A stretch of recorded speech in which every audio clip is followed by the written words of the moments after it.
የምንፈልጋቸው እነዚህን አራት ጉዳዮች ናቸው። የመጀመሪያው ጥራት ያለው እቅድ ማዘጋጀት። ጥራት ያለው እቅድ የማዘጋጀት ችግራችንን የምንፈታበት አቅም የምናገኝበት የስልጠና መድረክ ይሆናል ብለን እናምናለን።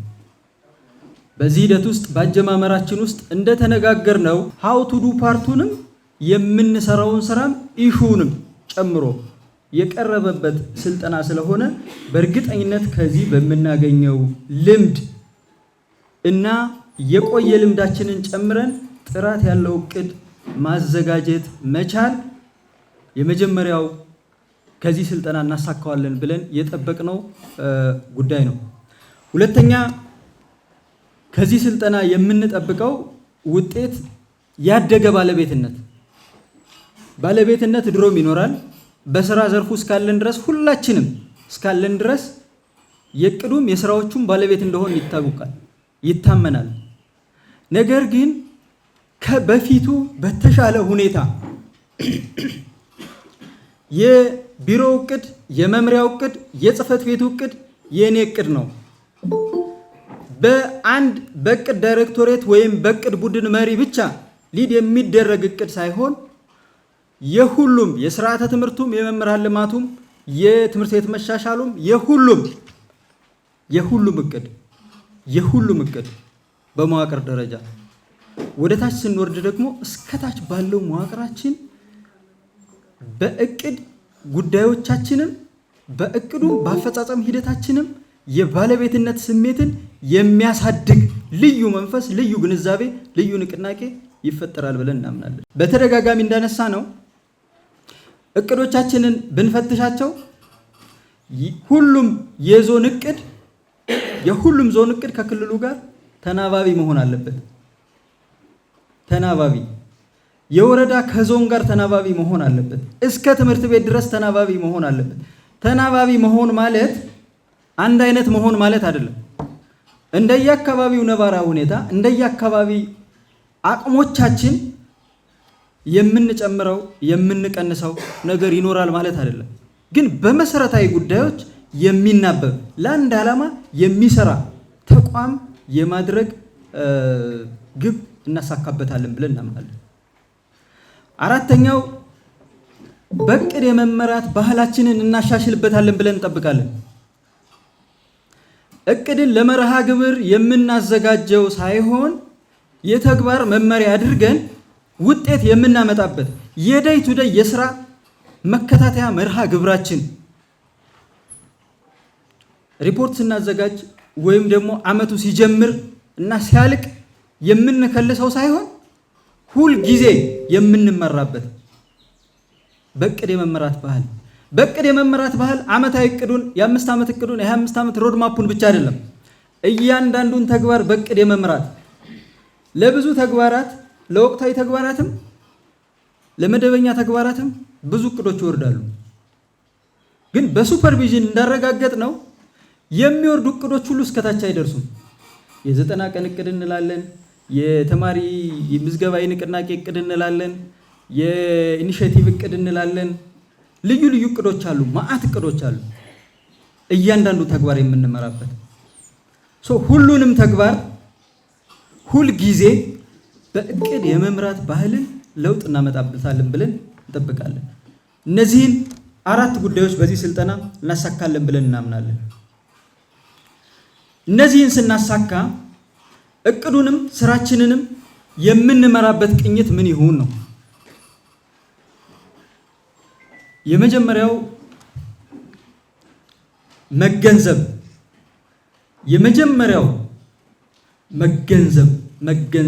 መገንዘብ። ሁለተኛው ማስገንዘብ፣ ኃይል ለማብዛት ባለቤት ለማብዛት እና ደጋፊ ለማብዛት ማስገንዘብ። ሶስተኛው ማከፋፈል፣ አንተ ይሄ አንተ ይሄ አንቺ፣ እንደ ተቋምም እንደ ግልም እንደ ስራ ክፍልም። አራተኛው መተግበር፣ የሚለካ የሚሻሻል ሁል ጊዜ የሚያድግ ያተገባበር ቅኝት መከተል። አምስተኛ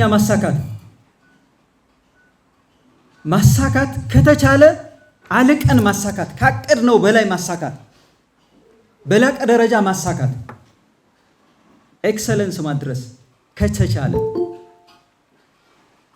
እነዚህም በዝርዝር በተወሰነ ደረጃ እናያቸዋለን እያንዳንዳቸውን። መገንዘብ ስንል በምን ደረጃ የሚገለጽ መገንዘብ?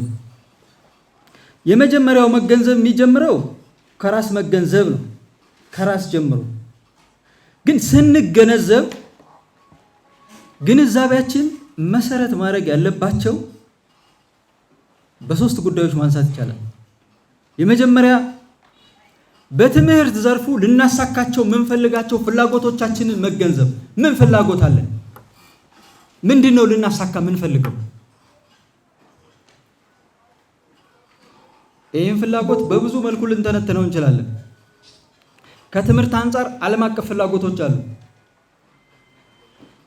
ከዓለም አቀፍ ፍላጎቶች ውስጥ ኤስዲጂ አንዱ ነው፣ ሰስቴኔብል ዴቨሎፕመንት ጎል። በዚህ ሂደት ውስጥ አራተኛው ግብ ፍትሃዊ አካታች ትምህርት በሁሉም ዓለም ማስፈን ነው፣ ማረጋገጥ ነው። በእነዚህ ሂደቶች ውስጥ በዚህ ታርጌት ውስጥ በዚህ ግብ ውስጥ የሚሳኩ 10 መሰረታዊ ታርጌቶች አሉ፣ በሁለት ክፍል የተከፈሉ። ሰው ዓለም አቀፋዊ ፍላጎት አለ ማለት። ከዛ አንጻር አገራችን ክልላችን እንዴት ይገለጻል እንልና እያንዳንዳችን ደግሞ እንዴት እንገለጻለን፣ ዞኑ፣ ወረዳው፣ ከተማው። ሰው ዓለም አቀፋዊ ፍላጎቶችን ተገንዝቦ ፕላን ማድረግ መፈጸም። ሁለተኛ አሁን ትምህርት መሰረታዊ የሚያደርገው ይሄ የሂውማን ዴቨሎፕመንት ኢንዴክስ ውስጥ አንዱ መሰረታዊ ጉዳይ ነው አይደል? ትምህርት ደግሞ የሚለካባቸው በጣም ብዙ ይኖራሉ፣ ግን ሁለቱ መሰረታዊ ናቸው። አንደኛው እድሜው ለትምህርት የደረሰ በሙሉ ከመመዝገብ በተለይ ተደራሽነትን ከምዝገባ ጀምሮ ባለው የትምህርት ጊዜ ቆይታን አመቱን የሚያሳይ። ሁለተኛ ከ25 ዓመት በላይ ያለው አዋቂው ህፃናት እና አዋቂው ይሄ ሚን ይር ኦፍ ስኩሊንግ የሚባለው አሁን ያለው አዋቂው ያለው በትምህርት ደረጃ ያለንበት ስታተስ ምንድን ነው ብሎ ከሁለቱ ተጨምቆ የተወሰደው ኢንዴክስ ጎግል አድርጋችሁ ብታዩ በትምህርት ላይ እንደ ሀገር ያለንበት ደረጃ በጣም ዝቅተኛ ነው። ኦልሞስት የኛ ሂውማን ዴቨሎፕመንት ኢንዴክስ እንደ ሀገር 0.4 ነው። ይሄ ማለት በዓለም ካሉ ሀገራት መካከል ዝቅተኛ የሰው ሀብት ልማት ደረጃ የሚባለው ማለት ነው። ደረጃውን ልተው ብዬ ነው። በትምህርት ላይ እንደ ዓለምም ስንታይ በጣም ችግር ውስጥ ያለ ስራ ነው፣ ማሻሻል አለብን ማለት ነው። እንደኛ ክልል ሲሆን ደግሞ ምን ያህል ፈተና እንደሚሆን ማየት ነው። የሊትሬሲ ሬታችንንም ስንመለከት በጣም ችግር ውስጥ ነው ያለው። አንድ ጊዜ ማንበብ መጻፍ የሚችለው አዋቂው አንድ ጊዜ 51% ነው ይላሉ፣ አንድ ጊዜ 54። ከ51 እስከ 54% ባለው ነው ጥናቶች የሚያሳዩ። ይሄ ማለት ምን ማለት ነው? በጣም ብዙ የሰው ኃይል ማንበብ መጻፍ አይችልም ማለት ነው። 49-48%። የጎልማሶች ትምህርት እዚህ ላይ ይመጣል ማለት ነው። እታች ላይ ያጎደልነው እታች ላይ ያለው የአጠቃላይ ትምህርቱ እና የላይኛው የጎልማሶች ትምህርት ያለንበት ስታተስ በጣም ዝቅተኛ ነው። ዓለም አቀፋዊ ፍላጎት እንደ ዓለም ስለሆነ የምንወዳደረው ከዓለም ደግሞ እንደ ሀገር ስንወዳደር እንደ ክልልም ተወዳዳሪ ሰው ኃይል ማፍራት ስለሚገባን ይሄ ዓለም አቀፋዊ ፍላጎቶችን መሰረት ያደረገ ግንዛቤ ያስፈልገናል ማለት ነው። ሊድስና ሁለተኛው ሀገራዊ ፍላጎታችን ነው። የትምህርት ፍኖተ ካርታ አለ፣ ፖሊሲያችን አለ፣ አዋጃችን አለ፣ የምንመራበት መንገድ እና ደግሞ ልናሳካ የምንፈልገው የ10 ዓመት ሀገር አቀፍ የትምህርት እቅድ አለ፣ ስትራቴጂክ እቅድ ከ2013 እስከ 2022። ይሄ ምን የማሳካት ፍላጎት አለው ብሎ ማየት። ሶስተኛው ክልላዊ ፍላጎታችን እናንተ ዞናዊ ወረዳዊ ልትሉት ትችላላችሁ። የ25 ዓመት ፍኖተ ካርታ አለን፣ የትምህርት ፍኖተ ካርታ። ይሄ ሊያሳካቸው የሚፈልጋቸው መሰረታዊ ጉዳዮች ምንድናቸው? በ5 ዓመቱ ማሳካት የምንፈልገው ምንድነው? ፍላጎታችን በ2019 ማሳካት የምንፈልገው ምንድነው? ፍላጎታችን ሚለውን ፍላጎታችንን መገንዘብ ፕራይመሪሊ በጣም ወሳኝ ነው። የ25 ዓመቱ ፍኖተ ካርታ የክልላችን መንግስት ያዘጋጀው እነዚህ እርከኖች አሉት። የኢኮኖሚ የመረጋጋትና የማገገም እርከን አለው። የመመንጠቅ ደረጃ አለው። ይሄ ማለት ከ2033 ጀምሮ በልዩ ሁኔታ እንደርስበታለን ብለን የምናስበው እና በ2042 የመበልጸግ ደረጃ አንዱ የሚረጋገጠው በእኛ ዘርፍ ነው። ተወዳዳሪ የሰው ኃይል ከቴክኖሎጂው የተላመደ የሚፈጽም በቴክኖሎጂ የሚሰራ ብቻ ሳይሆን ቴክኖሎጂን የሚፈጥር የሚወዳደር የሰው ኃይል ማፍራት ይጠበቅብናል ማለት ነው። ኮደር ስናወራ፣ ዲጂታል አማራ ስናወራ፣ ሌሎች የቴክኖሎጂ ስራዎቻችንን ስናወራ፣ በሁሉም የሰው ሀብት ልማት ዘርፎቻችን ስናወራ እነዚህ ፍላጎቶቻችንን እንደ ክልል የማሳካት እንደ ሀገርም የማሳካት እንደ ዓለምም ተወዳዳሪ ሆነን የመገኘት ፍላጎት አለን ማለት ነው። ይሄም መገንዘብ በጣም ኢምፖርታንት ነው። ሁለተኛው መገንዘብ ያለብን ነባራዊ ሁኔታችንን መገንዘብ ነው። አሁን ያለንበት ነባራዊ ሁኔታ እጅግ ፈታኝ ነው፣ ግን የሚታለፍ ፈተና። ይሄ ፈተና እኛም ብቻ የገጠመን አይደለም፣ ብዙ የዓለም ሀገራትን ገጥሞ ግን የታለፈ ፈተና ነው። የምናልፍበት መንገድ እድሜው የሚረዝመው የሚያጥረው ግን በእኛ ስራ ነው፣ በእኛ እጅ ነው። እኔ ሩዋንዳን እያየሁ ነበር። ሩዋንዳ አንዱ ሰላም ከዛ እልቂት ከዛ ውድመት አንዱ የዳኑት በትምህርት ነው። የዳነው በትምህርት አድርገን ነው ይላሉ። በትምህርት ስለ ሰላም፣ በትምህርት ራሱ ትምህርት ሰላም ነው። ልጁን የላከ ወላጅ ሀገሩ እንዲበጠበጥ አይፈልግም። ትምህርት ቤት የላከ ወላጅ ልጁ እንዲማር እንዲለወጥ የሚፈልግ ወላጅ ወንድም እህት እንደዛ አይፈልግም። ይሄን ማምጣት የሚያስችል ሜንታሊቲ ስራ በትምህርት ኢንስትሩመንትነት መሳሪያነት መስራት ይቻላል ማለት ነው። የገጠመን በጣም ከባድ ፈተና ገጥሞናል፣ ግን ይሄን ፈተና የሚታለፍ ፈተና ነው ብሎ ማመን መገንዘብ፣ ይሄን እንድንመለከተው። ይሄ ብክነት አለብን፣ እዳና እጥረት አለብን። እዳችን ካለፈው ዓመት ያላስተማርነው ተማሪ እዳችን ነው። ባለፈው ጊዜ ያልሸፈነው በሙሉ እዳችን ነው። ያልገነባነው ትምህርት ቤት እዳችን ነው። የወደመው መልሰን የምንገነባው እዳችን ነው። መሆን የነበረበት ያልሆነ በጣም ብዙ እዳዎች አሉብን፣ እጥረቶች አሉብን። ውድመታችን ሰፊ ነው፣ ያለን ሀብት ውስን ነው። ብዙ ጥረቶች አሉብን፣ ብዙ ጥረቶች። ይሄን መገንዘብ። በሌላ በኩል ደግሞ አቅም ደግሞ አለን። ችግር ብቻ አይደለም ያለው፣ አቅምም አለን። በአግባቡ ከተጠቀምንበት ሰፊ መዋቅራዊ አቅም አለን። እንደ ክልል ወደ 19,000 ተቋም አለን። ተቋም ብቻ ትምህርት ቤቶችንና በየአካባቢ ያሉ ተቋማትን ጨምረን ወደ 226,000 መምህር አለን። መዘገብነውም አልመዘገብነውም ከ7 ሚሊዮን በላይ ተማሪ አለን። የዚህ ወላጅ ሲጨመር የዚህ ቤተሰብ ሲጨመር ኦልሞስት ተማሪና ትምህርት የማይነካው ቤት የለም።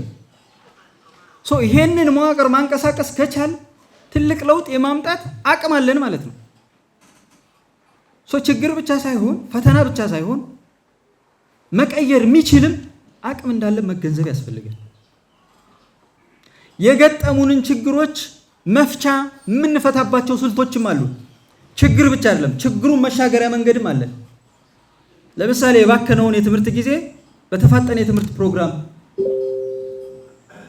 ማካካስ እንችላለን፣ ግን በአግባቡ እየተጠቀምንበት አይደለም። የባከነውን የትምህርት ጊዜ እንደው አሁን ደግሞ እየተጀመረ ያለው ሆም ቤዝ ለርኒንግ ወይም ሆም ቤዝ ኢንስትራክሽን የሚባለው በጣም ችግር መፍቻ ነው። ችግር ባለበት አካባቢ መማር በመደበኛው ስርዓት መማር ባልተቻለበት ኤሪያ ችግሩ ብቻ ሳይሆን የችግሩ መፍቻ መንገድም አለን ማለት ነው።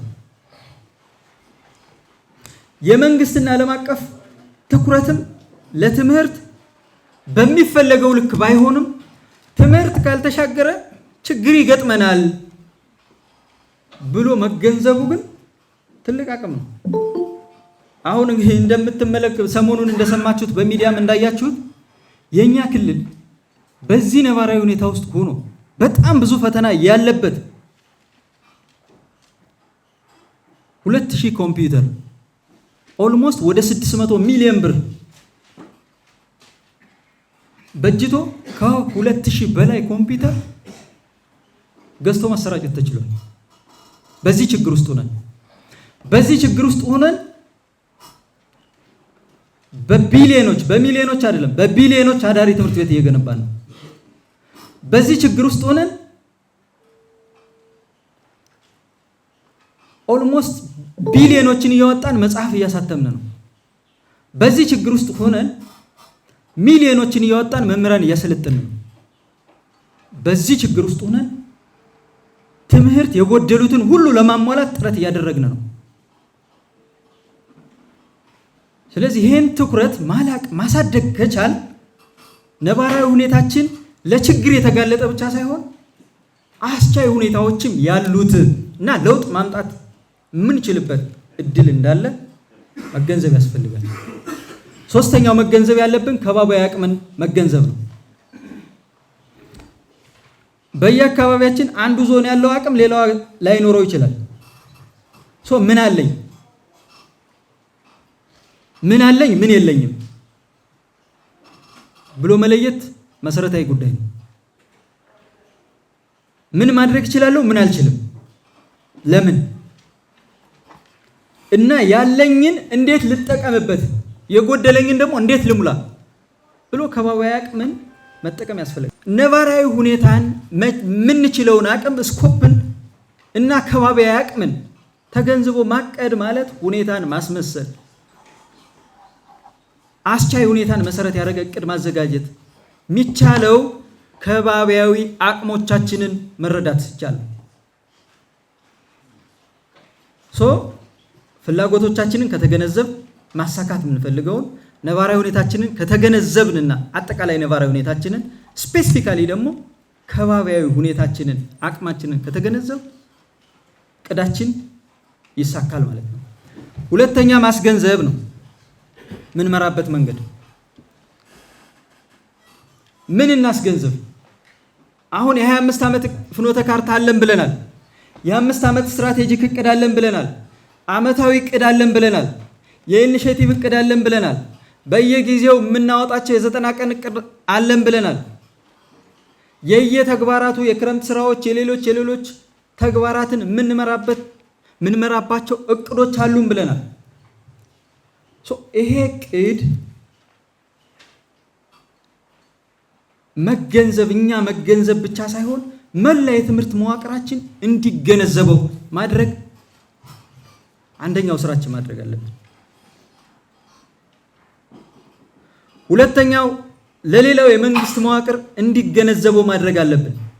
ደጋግመን ትምህርት የአንድ የትምህርት መዋቅሩ ብቻ አይደለም፣ የሁሉም የትምህርት መዋቅር የመንግስት መዋቅር አቅም መሆን አለበት፣ ስራ መሆን አለበት። ሌሎች የሚያግዙን ሲያውቁን ነው። ማሳካት የምንፈልገውን ነገር ሲገነዘቡን ነው። ለሌላው አመራር፣ ለሌላው ተቋም፣ ለሌላው አካል፣ ለሁሉም የመንግስት መዋቅር ማስገንዘብ ሁለተኛው ጉዳይ ነው። ሶስተኛው ለአጋር አካላት መንግስታዊ ላልሆኑ ድርጅቶች ማስገንዘብ። አሁን እኛ ችግር ሲያጋጥመ ይሄን የደረሰብንን ጉዳት ኤምባሲዎች፣ ዩኤን ድርጅቶች፣ ዓለም አቀፍም አገር አቀፍም መንግስታዊ ያልሆኑ ድርጅቶች እንዲገነዘቡን ለማድረግ አዲስ አበባ ያሉበት ድረስ ሂደን መድረክ ፈጥረናል። ባስገነዘብነው ልክም ሀብት አምጥተናል። ማስገንዘብ ለመንግስት መዋቅሩ ለትምህርት መዋቅሩ ብቻ ሳይሆን መንግስታዊ ላልሆነው አካል ማስገንዘብ በጣም ቤዚክ ነው። ለትምህርት መዋቅሩ ምን ላስገንዘብ? መቼም ስለ ክፍል ውስጥ እና ስለ ምናምን ለሌላውም ለእያንዳንዱ ለሚመጥነው በየሚመጥነውና ሊደግፈን በሚችለው ልክ ነው ግንዛቤ ምንፈጥርለት። በዛ ደረጃ ማድረግ ለወላጆች መቼም ተማሪዎች የትምህርት መዋቅራችን አካል ናቸው ብለን አስበን ማለት ነው ማስገንዘብ ያስፈልጋል። ወላጆች የሚያጸድቁት እቅድ ያስፈልጋል። ትምህርት ቤቶችን ስንመለከታቸው አብዛኞቹ ያደርጋሉ፣ ግን ማያደርጉም አሉ። በሱፐርቪዥን ቼክ ስናደርገው ወላጅ የማያውቀው እቅድ ሊኖር አይገባም። ማስገንዘብ አለብን፣ ማስረዳት አለብን። ሲያውቀውና ሲረዳው ይደግፈናል። ለመላ ህዝቡ ደግሞ ማስገንዘብ አለብን። አይታችኋል እኮ ችግር ባለባቸው አካባቢዎች ትምህርትን የወላጅ የማህበረሰብ ማድረግ የቻሉ አካባቢዎች ችግሩም እያለ ማስተማር ችለዋል። የሁሉም ስናረገው ጉዳዩን የህዝብ ስናረገው የመላ ወላጁ ስናረገው እና በደንብ ባስገነዘብነው ልክ ትምህርትን ተውልን ከማለት ባሻገር ትምህርት እንዲያድግም የበኩሉ ሚና ሊወጣ ይችላል። ሶስተኛ ስራን ማከፋፈል ወይም ባለቤት ማድረግ ማለት ነው። ይሄን እዚህ ላይ 4 ጉዳዮችን ማንሳት ፈልጋለሁ። አንደኛ እያንዳንዱ ስራ ማን ይፈጽመው ሚለውን ባለቤት መስጠት አለብን። አንዳንድ ጊዜ ባለቤት ያጣ ስራ ሲሆን ወደ ምንድነው የሚገፋ? እቅዶች ንጹህ ማሰሩት አይደለ? እሱ ሪፖርትማ እንትን ብላችሁ እንደዚህ አድርጋችሁ አምጡ። እንደዚህ ሆነ የለበትም። ሁሉም ስራ ባለቤት ያስፈልገዋል። ሁሉም ስራ ማን ምን ይስራ? አመራሩ ምን ይስራ? ሙያተኛው ምን ይስራ? መርሱ ምን ይስራ? ወላጅ፣ ሁሉም ማን ምን ይስራ ቢለውም በደንብ የለየ የስራ ክፍፍል ያስፈልጋል። ስራው መቼ ይሰራ? በጊዜ ማከፋፈል ያስፈልጋል። በየትኛው ጊዜ የቱ ስራ ይሰራ? በመፈጸም አቅም ማከፋፈል ያስፈልጋል። ይሄ ማለት ምን ማለት መሰላችሁ? አሁን እኛ ጊዜ የለንም ይደበላለቅ ማለት አይደለም። ነምበሯን ለሚመለከተው ሰው ስራውን እንዲሰራ ማድረግ ጥሩ ነው። ግን ደግሞ በቃ ከሌ ይዞታልና ቢጥለው ቢያነሳው እኔ ምን አገባኝ የምንልበት ታይም አይደለም። ለምን? የጊዜ ዕዳ አለብን ብለናል። ብዙ ጥረት አለብን ብለናል። ብዙ ከኋላ የቀረነው ወደፊት መሮጥ አለብን ብለናል። መስፈንጠር፣ ማደግ፣ መበልጸግ አለብን ብለናል። የሰው ሀብት ልማታችን በዚህ ደረጃ መድረስ አለበት ብለናል። የመፈጸም አቅምን መሰረት ያደረገ የስራ ክፍፍል እስከ ምን ይሄዳል? መፈጸም ያልቻለውን የሚፈጽም በሚችለው እስከ መተካት የሚደርስ የስራ ክፍፍል ያስፈልጋል። የሚሻሻል የስራ ክፍፍል ሁል ጊዜ የሚሻሻል። አንዳንድ ጊዜ አንድ ተቋም እየነገረኝ ነበር። ለረጅም ጊዜ ስለነበሩ አንዳንድ ሰው በስራው ለረጅም ጊዜ ከቆየበት ሁሉን ነገር የሚያውቅ ነው የሚመስለው። ሁሉም የሚረሳ አይመስለው። ሁሉን በቃ የተገነዘበ ነው የሚመስለው። ግን በትክክል ቴስት ሲደረግ ምናቃቸው የሚመስሉን ማናቃቸው ብዙ ነገሮች አሉ። ባለቤትነት ሁል ጊዜ የሚሻሻል፣ በአፈጻጸም የሚሻሻል፣ በድጋፍ የሚሻሻል፣ በስልጠና የሚሻሻል፣ በማትጋት የሚሻሻል፣ በተጠያቂነት የሚሻሻል፣ ሁል ጊዜ የሚያድግ ባለቤትነት። ይህንን መሰረት ያደረገ የሥራ ክፍፍል በጣም ቤዚክ ነው። ስራን ማከፋፈልና ባለቤት ማድረግ ሶስተኛው ጉዳይ። አራተኛው መተግበር ነው። ካከፋፈልን መተግበር። ምን አይነት አተገባበር? እንግዲህ አቅድ የፈለገ ወርቅ እቅድ ብናቅድ እቅዱ ነፍስ እና ስጋ የሚኖረው ስንተገብረው ነው። ተጨባጭ ለውጥ ማምጣት ሲችል ነው። ውጤት ማምጣት ሲችል አተገባበራችን በትክክል ህይወታዊ ለውጥ ከእቅድ ክንውን በላይ ዝም ብሎ እቅድ ይሄን ያህል ክንውን ይሄን ያህል አይደለም።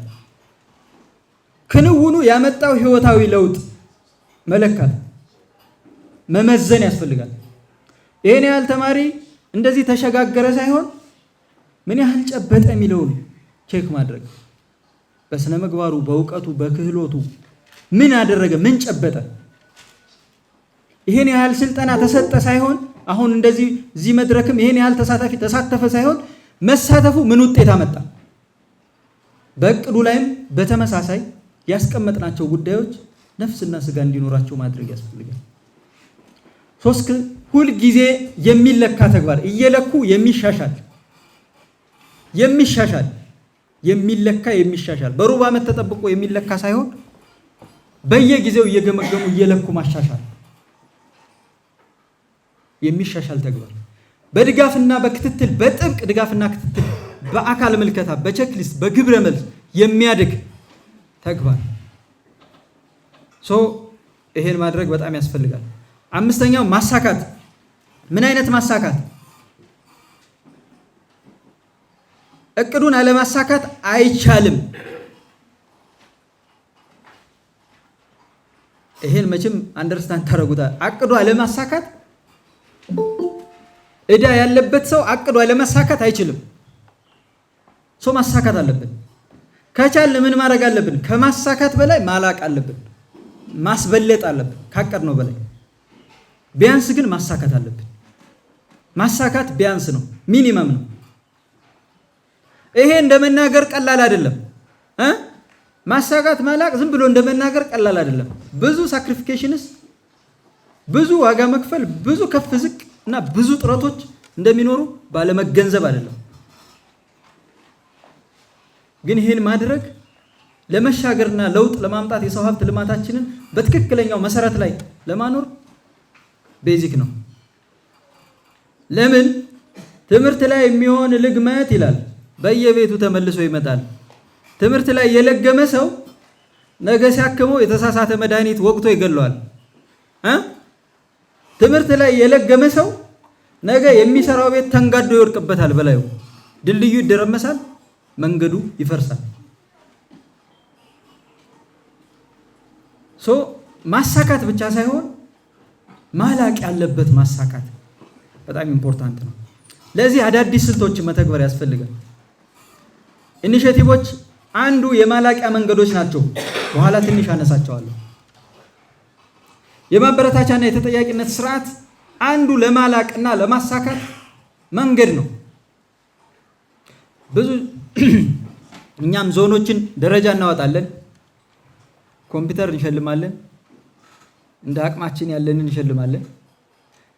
ግን ከዛ በላይ እያንዳንዱ ተቋም ሰራተኛውን አንተ እዚህ ነህ ብሎ ማበረታታት፣ የጎደለውን መሙላት፣ ማትጋት፣ የለገመውን ደግሞ ተጠያቂ ማድረግ ከተቻለ ማሳካትም ማላቅም ይቻላል። አምስተኛው መሰረታዊ ጉዳይ ይሄ ነው። የኛ የትምህርት ኢኒሼቲቮች ምንድን ናቸው? ያው ብዙ ሱፐርቪዥን ወጠን ስንመለከት ምንድን ናቸው ኢኒሼቲቮች ስንል በጣም ችግር አለ።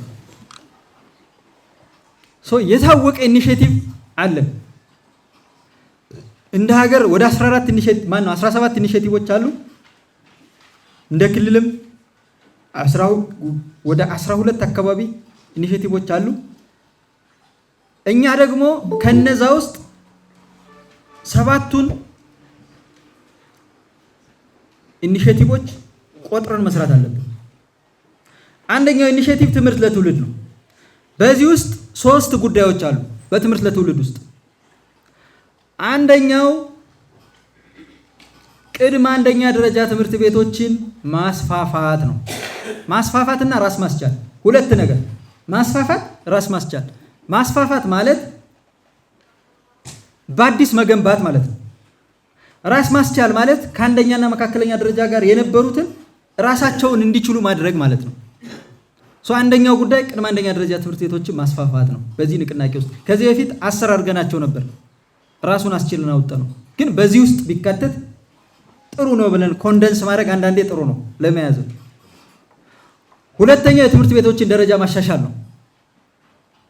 የትምህርት ቤቶችን ደረጃ ማሻሻል። የኛ ትምህርት ቤቶች ድሮም 85% ከደረጃ በታች ነበሩ። ጦርነት ሲጨመርባቸው ደግሞ ያለባቸው ፈተና የሚታወቅ ነው። ከዛ አላቆ የተሻሉ ትምህርት ቤቶች እንዲሆኑ የማድረግ ሩጫ፣ ጥረት፣ ትጋት ያስፈልገናል ማለት ነው። ሶስተኛ የህብረተሰቡን ተሳትፎ ማሳደግ። ህብረተሰቡ እና ባለድርሻ አካላት ሀብት ካልሰበሰብ፣ በአይነትም በጉልበትም በእውቀትም በገንዘብም ካላሳተፍን ትምህርት ለትውልድ ውጤታማ አይሆንም። ነምበር 1 ኢኒሼቲቫችን ይሄ ነው። ሁለተኛ የተማሪዎች ምገባ ነው። የትምህርት ቤቶች ምገባ፣ የተማሪዎች ምገባ። የተማሪዎች ምገባ ለነፍስም ለስጋ የሚሆን ስራ ነው አይደለ? መጀመሪያ አዲስ አበባ በቀድሞ አዲስ አበባ ከንቲባ ታከለ ኡማ ሲጀመር ሁሉ ሰው ፖለቲካ አድርጎት ነበር። ግን እውነታው በተጨባጭ ሲታይ ግን የእውነት በጣም የሚያስደስት ከፈጣሪም ጋር የሚያስታርቅ ስራ ነው። በጣም ብዙ ህፃናትን ችግር የፈታ የብዙ ቤተሰቦችን ሰቀቀን የቀነሰ ያቃለለ ስራ ነው። ሁለተኛው ስራችን ይሄ ነው ኢኒሼቲቫችን። የዚህን አፈጻጸም ታውቁታላችሁ። እስቲል ከእቅዳችን አንጻር ወስደን ጅምሩ ጥሩ ነው። በዚህ ዓመት ያልጀመረ ዞን የለም። ኦልሞስት አብዛኞቹ ወረዳዎች ጀምረዋል። የክልሉ መንግስት በዚህ ችግር ውስጥ ሆኖ 500 ሚሊዮን ብር ለዚህ ስራ መድቧል። which is a miracle። በጣም ትልቅ ለውጥ ነው ይሄ ባይዘው። ትልቅ ለውጥ ነው። ትልቅ ሽፍት ነው። ኢኒሼቲቭ ያስተሳሰብ ለውጥ ያመጣል ማለት የማህበረሰቡና የተጠቃሚውን ብቻ የፈጻሚውን ይሄን ሊድ የሚያደርገውንም ማይንድ ነው ሽፍት የሚያደርገው። ትምህርት ብክነት ሳይሆን ኢንቨስትመንት ነው። ኢንቨስትመንት ነው አይደል? ትምህርት ያውም ዋናው ኢንቨስትመንት። ሰው ለትምህርት የሚመድበውን በጀት ሊቆረቆርበት አይገባም። ነገ ይሄን ሀገር ማሻገር የሚፈልግ ሰው ሁሉ ሊያደርገው የሚገባው ኢንቨስትመንት ነው። ትልቁ ያውም ትልቁ ኢንቨስትመንት ኢንቨስትመንት ነው። የተማሪዎች ምገባ በጣም በጣም በጣም ትልቁ ኢኒሼቲቭ ነው። ይሄን የማህበረሰቡን ተሳትፎ በማሳደግ ማላቅ ያስፈልጋል። ሶስተኛ ኢትዮኮደርስ ነው። ኢትዮኮደርስ እንግዲህ አጀማመሩ እና አፈጻጸሙ ቁጥሩን ስንመለከተው በጣም ጥሩ ነው። አሁን ያለው ከእቅዳችን አንጻር ከስኪሉ አንጻር ግን ሁላችንም የምናውቀው እውነታ ነው። አሁን አብዛኛው ሰው እዚህ አዳራሽም ያለው በየማዕከላቱም ያላችሁ የምስክር ወረቀቱ ሊኖረን ይችላል። እስኪሉ ግን አለን ወይ? አለን። የምስክር ወረቀቱ አለን፣ እስኪሉ የለንም ማለት ምስክር ወረቀቱ ባይኖረንም ቢኖረንም ለውጥ የለውም ማለት ነው። በማን ላይ እንደምንለግም ሁሉ አንዳንዴ እኔ ግራ ይገባኛል። ይሄንን እኮ ብንከፍልበት ኑሮ በጣም ብዙ ሺህ ዶላር አውጥተን የምንገዛው የምንማረው ትምህርት እኮ ነው።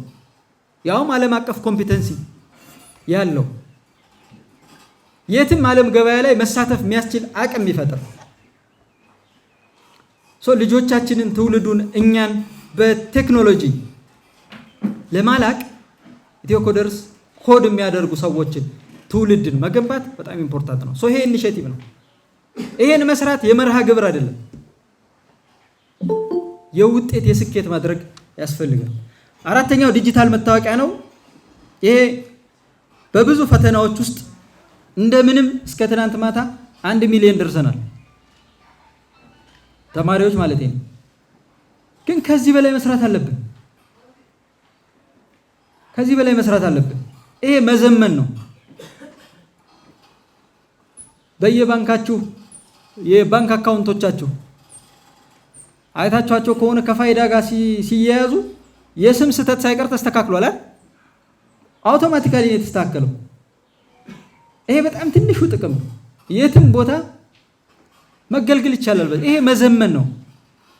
ይሄንን በደንብ እንደ አራተኛ ኢኒሼቲቭ አድርጎ መስራት።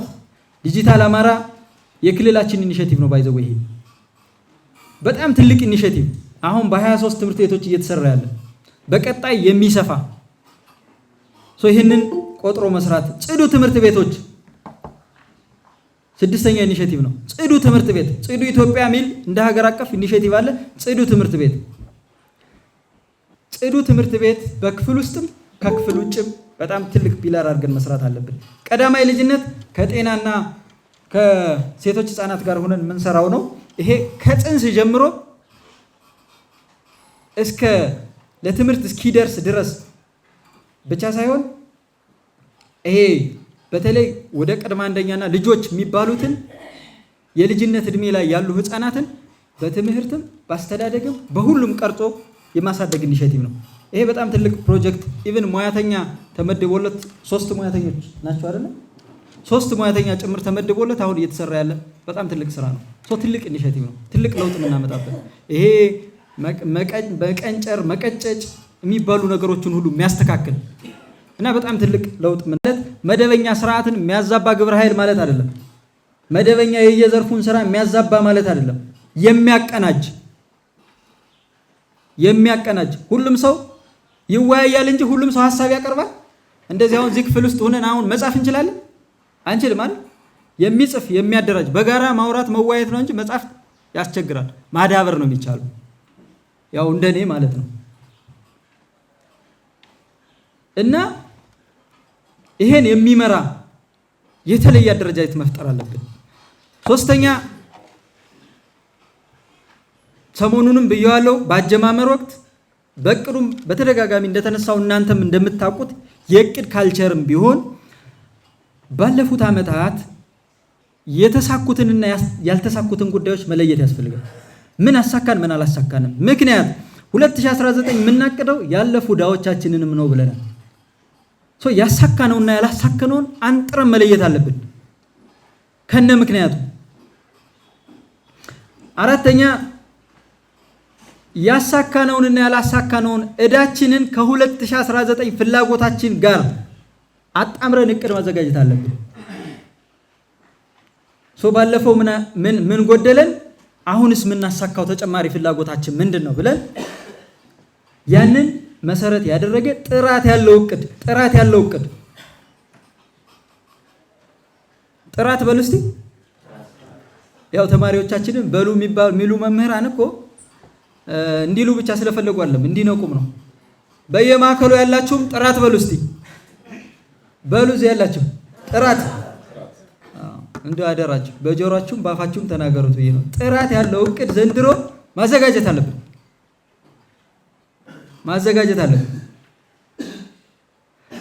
እቅድ ማዘጋጀት ብቻ ሳይሆን ያዘጋጃችሁትን እቅድ አምስተኛው ጉዳይ አንድ ደረጃ ከፍ ብሎ መተቸት አለበት። ሁላችሁም ካዘጋጃችሁ በኋላ ስኬጁሉን በእቅድ በኩል ይወርድላችኋል፣ መላክ አለባችሁ። የዞኑን ክልል መተቸት አለበት። የወረዳውን ዞን መተቸት አለበት። እስከታች ድረስ ባለው መዋቅራችን አንድ ደረጃ ከፍ እያለ መታየት አለበት። ስድስተኛ የተተቸውን ትችት ይሄን ስለሚጠፋቸው አይደለም ስቴፑን ማውራው፣ ግን ማውራት አለ። የግድ ማድረግ አለብን። አቅደን ጥራት ያለው እቅድ ጥራት ያለው ስራ እንስራ ካለ በከፍተኛው አንድ ደረጃ ከፍ ብሎ የተተቸውን ሐሳብ መሰረት ያደረገ ማሻሻያ ብቻ ሳይሆን አንዳንድ ጊዜ ደግሞ የላይኛው አካል የሰጠው ሐሳብ ሁሉ እኩል ልክ ነው ማለት አይደለም አይደል? ነባራዊ ሁኔታውን መሰረት አድርጎ የሚያቅድ ዞን ሊኖር ይችላል። በዛ ደግሞ መግባባት፣ መሻሻል ባለባቸው ጉዳዮች ማሻሻል፣ በማሻሻሉት ጉዳዮች ደግሞ በምክንያት መግባባት ያስፈልጋል። የተግባባንበት ያመንበት የተሻሻለ የታቹን ላዩ የላዩን ታቹ የሚያቀው እርስ በርስ የሚናበብ የሚታወቅ እቅድ ማዘጋጀት ያስፈልጋል ማለት ነው። ይሄን ማድረግ የሚቻለው ይሄንን መተግበር ስንችል ነው። ሌላኛው እቅዱን በልዩ ሁኔታ ማስጨብጠው ዘንድሮ እንዴት ነው? ማቀድ ብቻ በቂ አይደለም ብለናል። ማስገንዘብ አለብን ብለናል። ምናስጨብጠው በምን መልኩ ነው ብለን ማሰብ አለብን። ምናስጨብጥበት ልዩ የግንዛቤ እስከታች ቅድም ባልናቸው ሁሉንም ባለድርሻ አካልና መዋቅራችንን ማስገንዘብ የሚያስችል ልዩ ፕላን ማድረግ አለብን። ልዩ ፕላን። ይሄ ቆይታችን ውጤታማ የሚሆነው እንደዚህ ሲሆን ነው። እነዚህን ሁሉንም ተግባራት በጥብቅ የአመራር ዲሲፕሊን መምራት ያስፈልጋል። በጥብቅ የአመራር ዲሲፕሊን ምን ብለናል? ቅድም ስንነሳ በእቅድ ዝግጅት ወቅት አመራሩ ትኩረት አይሰጥም። ሰምታችኋል። አመራሮች በየማዕከሉም እዚህም ያላችሁ እኔን ጨምሮ ትኩረት አንሰጥም። ይሄን ግምገማ የሚቀይር ስራ መስራት አለብን ማለት ነው። እስከታች ባለው መዋቅራችን ለአመራር የላን ነው ለእቅዱ አስቻይ ሁኔታ መፍጠር አለብን ማለት ነው።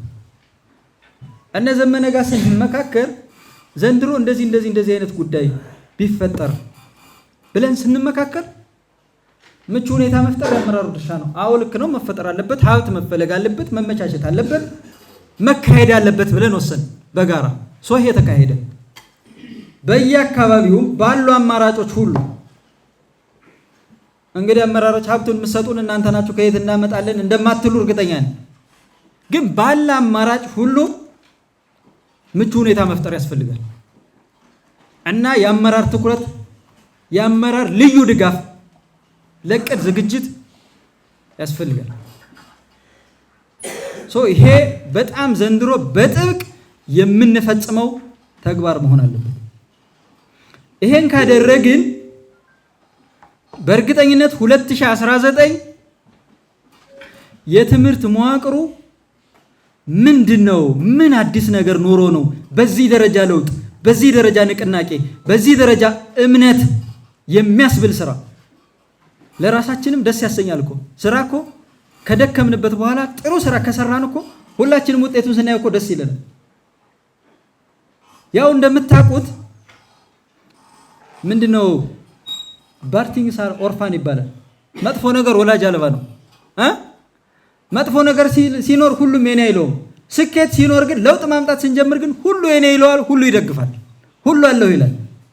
ስለዚህ የምንደገፈው ለውጥ ስናመጣ ነው። የምንፈልገውን ነገር ይሁንላችሁ፣ አዎ ትክክል ነው ይሰሩታል ምንባል ለውጥ ስናመጣ ነው። ለውጥ የምናመጣው ደግሞ የምንሰራውን ስራ ስናውቀው ነው። የምናውቀው ደግሞ በእቅድ ሲሰፍርና እቅዱ ወደ ተግባር ሲወርድ መሬት ሲነካ ነው።